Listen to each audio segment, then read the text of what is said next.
आज हम बात करेंगे केरेटोकोनस के बारे में। केरेटोकोनस के बारे में बहुत सारे ट्रीटमेंट्स अवेलेबल हैं और बहुत सारा पेशेंट्स के दिमाग में कंफ्यूजन रहता है कि क्या ट्रीटमेंट कराना चाहिए, क्या नहीं कराना चाहिए, कब कराना चाहिए, क्या टाइमिंग होता है, क्या केयर लेना है। तो आज हम केरेटोकोनस के बारे में डिटेल में बात करेंगे, बीमारी को समझेंगे कि बीमारी में क्या होता है और क्या क्या ट्रीटमेंट ऑप्शंस अवेलेबल है इस बीमारी को टैकल करने के लिए।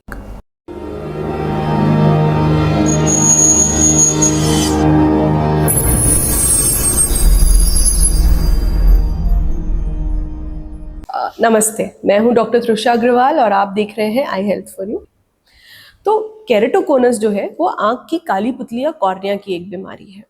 बेसिकली क्या होता है कि कुछ जेनेटिक कारणों की वजह से या अंदरूनी शरीर के कारणों की वजह से, not because of diet, environment, ऐसा कुछ भी नहीं है, जेनेटिक्स की वजह से कॉर्निया जो है वो धीरे धीरे कमजोर होने लग जाता है। और ऐसा भी देखा गया है कि जिनको आंख में एलर्जी होती है और जो हैबिचुअल आई रबर्स होते हैं उसकी वजह से भी जो आंख की काली पुतली या कॉर्निया है वो कमजोर होने लग जाता है, वीक होने लग जाता है और उसकी शेप चेंज होने लग जाती है।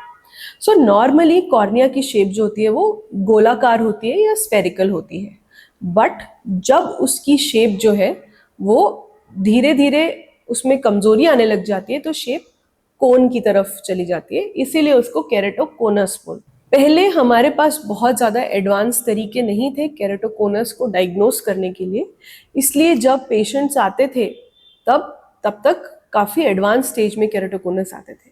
बट अब जैसे जैसे हमारी टेक्नोलॉजी डेवलप हो रही है, चीज़ें एडवांस हो रही हैं, तो हम केरेटोकोनस को बहुत जल्दी डायग्नोस कर पाते हैं। तो सबसे पहला जो सिम्टम होता है केरेटोकोनस का, जो पेशेंट को समझ आता है, वो ये है कि बार बार चश्मे का नंबर बदलता रहता है।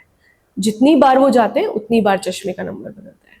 ये बीमारी उम्र 6 साल 7 साल से शुरू होकर 35 साल तक की उम्र में हो सकती है। तो फर्स्ट एंड फॉरमोस्ट थिंग जो लगता है कि व्यक्ति को लगता है कि उनका चश्मे का नंबर बार बार चेंज हो रहा है, जितनी बार वो चेक कराने जाते हैं उतनी बार दूसरा चश्मे का नंबर निकलता है। सेकेंड थिंग जो होती है कि चश्मे के नंबर में सिलेंडर पावर बहुत ज्यादा होती है, कई बार 3 4 6 नंबर तक सिलेंडर पावर हो सकता है।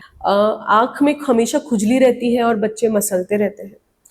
और नेक्स्ट जो बहुत इंपॉर्टेंट सिम्टम है और एक बहुत इंडिकेटर है वो ये कि आप जब चश्मे का नंबर लगाते भी हैं तो भी आपका विजन 100% क्लियर नहीं होता, आपको लास्ट की लाइन क्लियर नहीं होती। और कई बार ये भी होता है कि आपको दिख तो सब रहा है बट फोकस प्रॉपर नहीं हो रहा है, और जब आप आंख छोटी करके देख रहे हैं तब वो चीज़ ज़्यादा क्लियर हो रही है। ये बहुत ही क्लासिकल साइन होता है केरेटोकोनस का।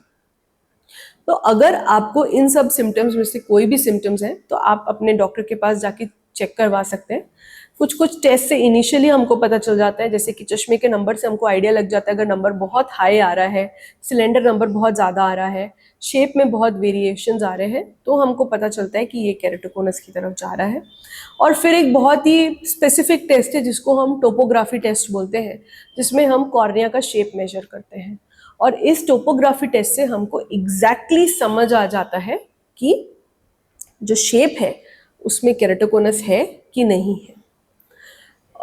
नॉर्मली ये ऐसा भी देखा गया है कि यदि घर में एक भाई बहन को ये बीमारी है तो घर के बाकी बच्चों को भी इसका टेस्ट करा लेना चाहिए, क्योंकि उनमें हो सकता है अर्ली स्टेज में हो और जब हम उसको चेक करें तो वो निकल के आए, क्योंकि ये अक्सर भाई बहनों में देखा जाता है। अब एक बार केरेटोकोनस डायग्नोज हो गया कि आपको केरेटोकोनस है तो हम आगे उसके लिए क्या कर सकते हैं। सो केरेटोकोनस डायग्नोसिस के बाद हमको पहले ये डिसाइड करना है कि क्या केरेटोकोनस प्रोग्रेस हो रहा है या केरेटोकोनस स्टेबल है। केरेटोकोनस यूजुअली, मैंने जैसे आपको बोला, 6 साल की उम्र से होकर 35 साल की उम्र तक डायग्नोस हो सकता है, बट जैसे जैसे हम 29-30 साल की उम्र तक पहुंचते हैं लगभग ये बीमारी होने के बावजूद भी स्टेबल हो जाती है, मतलब ये आगे बढ़ती नहीं है 29-30 साल में। बट उससे पहले जब बच्चा ग्रो हो रहा होता है, एक्टिव लाइफस्टाइल होता है उसका, कंटिन्यूस आईज भी रब कर रहा है, पढ़ाई भी कर रहा है, कई बार गर्ल्स की शादी हो जाती है, वो प्रेगनेंसी वगैरह प्लान करते हैं, उस वक्त भी हार्मोनल चेंजेस होते हैं, तो इन सभी कारणों से उस समय केरेटोकोनस की स्पीड एकदम बढ़ जाती है और वो प्रोग्रेस कर सकता है। तो या तो हमारे पास अगर हिस्ट्री है कि ये प्रोग्रेस हो रहा है, कि पिछले 6 महीने 1 साल में नज़र धीरे धीरे कम हो रही है, तो ये क्लियर कट साइन है कि केरेटोकोनस प्रोग्रेस हो रहा है। या फिर कोई भी रिस्क फैक्टर्स हैं, जैसे कि आई में एलर्जी होना, या आपको कोई हार्मोनल प्रॉब्लम होना, या फीमेल होना जो आगे प्रेगनेंसी प्लान करेंगे, तो ये सब भी कुछ रिस्क फैक्टर्स हो सकते हैं जो हमको बताते हैं कि हो सकता है कि आगे प्रोग्रेस हो सके। तो अगर हमको पता है कि इनमें से कोई भी रिस्क फैक्टर्स है, या तो बढ़ रहा है या प्रोग्रेस होने के चांसेस हैं, तो हम एक बहुत सिंपल प्रोसीजर करते हैं जिसको कॉर्नियल कोलेजन क्रॉस लिंकिंग कहते हैं, या ठंडी सिकाई आम भाषा में, या C3R प्रोसीजर। तो जो कॉर्निया का शेप चेंज होता है उसको हम रिवर्स तो नहीं कर सकते हैं, बट अगर हम ये प्रोसीजर को करें तो हम वो प्रॉब्लम को वहीं के वहीं स्टॉप कर सकते हैं। इस प्रोसीजर में 10 से 15 मिनट का ये प्रोसीजर होता है। हम आईज में विटामिन ड्रॉप्स डालते हैं और एक स्पेसिफिक अल्ट्रावायलेट लाइट में दिखाते हैं 5 to 10 मिनट्स के लिए, और जो पुतली कॉर्निया में जो अंदर सेल्स होते हैं उनके बीच के बॉन्ड्स को स्ट्रॉन्ग कर देते हैं, जिससे ये बीमारी वहीं के वहीं रुक जाती है और ये वीकनेस नहीं बढ़ती है। ये एक बहुत ही इफेक्टिव प्रोसीजर है, और अगर देखा जाए तो इसके बेनिफिट्स वर्सेस अगर नुकसान देखे जाए तो इसके बेनिफिट्स कई ज़्यादा है, और बहुत ही सेफ प्रोसीजर होता है। हालांकि इसका एक कट ऑफ लिमिट होता है कि कुछ थिकनेस 400 थिकनेस के, अगर 400 माइक्रोन थिकनेस से कम हो गया तो हम C3R फिर प्रोसीजर नहीं कर सकते हैं, और अगर हम करते भी है तो हमें कुछ स्पेशल प्रिकॉशंस यूज करने पड़ते हैं। तो इसलिए बहुत एडवांस स्टेजेस में हम C3R ऑपरेशन नहीं कर सकते, बट अर्ली मॉडरेट केसेस में हम डेफिनेटली ये प्रोसीजर करके वहीं पे बीमारी को वहीं का वहीं रोक सकते हैं। तो अभी हमारी टेक्नोलॉजी भी बहुत एडवांस हो गई है, और जैसे जैसे टेक्नोलॉजी एडवांस हो रही है इसमें रिसर्च भी बहुत ज़्यादा हो रहा है। अब हमारे पास कुछ प्रोसीजर्स ऐसे भी हैं जिससे हम डिजीज़ को रोकने के साथ नज़र को भी बढ़ा सकते हैं, क्योंकि C3R ऑपरेशन से हमारी बीमारी तो रुक जाएगी बट हमारी विजन इंप्रूव नहीं होगी, नज़र नहीं बढ़ेगी। तो उसके लिए क्या करना है? तो उसके लिए हमारे पास 3-4 ऑप्शंस होते हैं।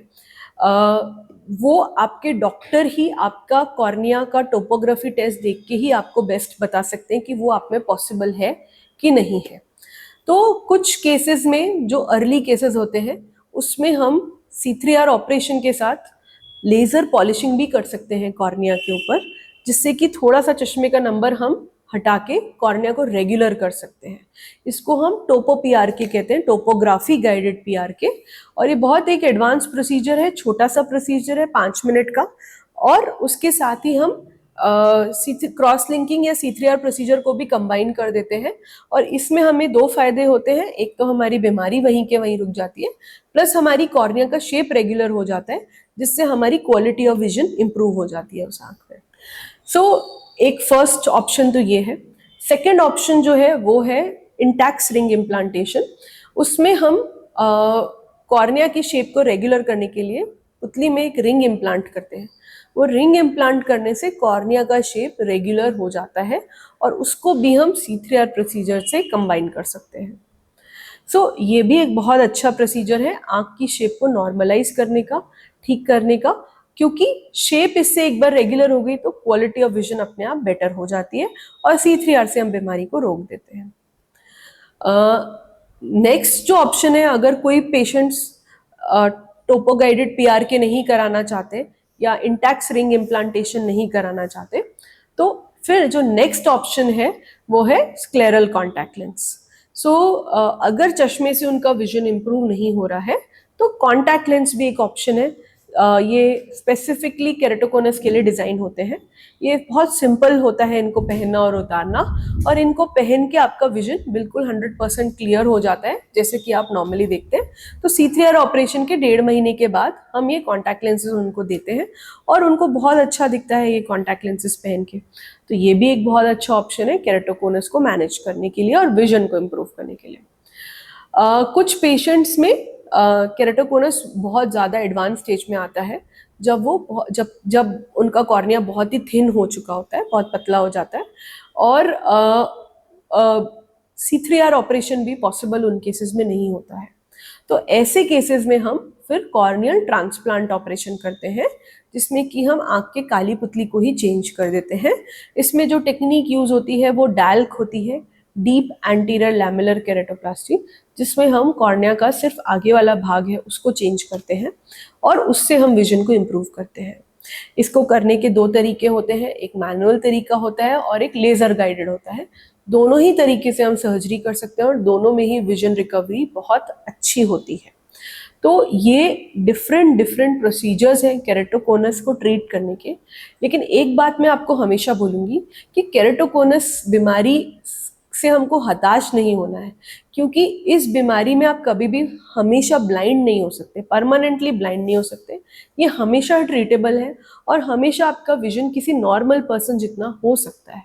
तो आप ये ना सोचें कि आपकी आंख में कुछ कमी है और आप अपना कोई पैशन नहीं कर फॉलो कर पा रहे बिकॉज आपको कम दिख रहा है, बिकॉज हर केरेटोकोनस को ट्रीट किया जा सकता है और हर पेशेंट में विजन को 100% लाया जा सकता है अगर आंख में बाकी सब चीज़ें अच्छी हैं। केरेटोकोनस से रिलेटेड यदि आपके दिल मन में और भी कोई सवाल है तो उनको कमेंट सेक्शन में डालें, हम उनको डेफिनेटली टेकअप करेंगे। Thank you.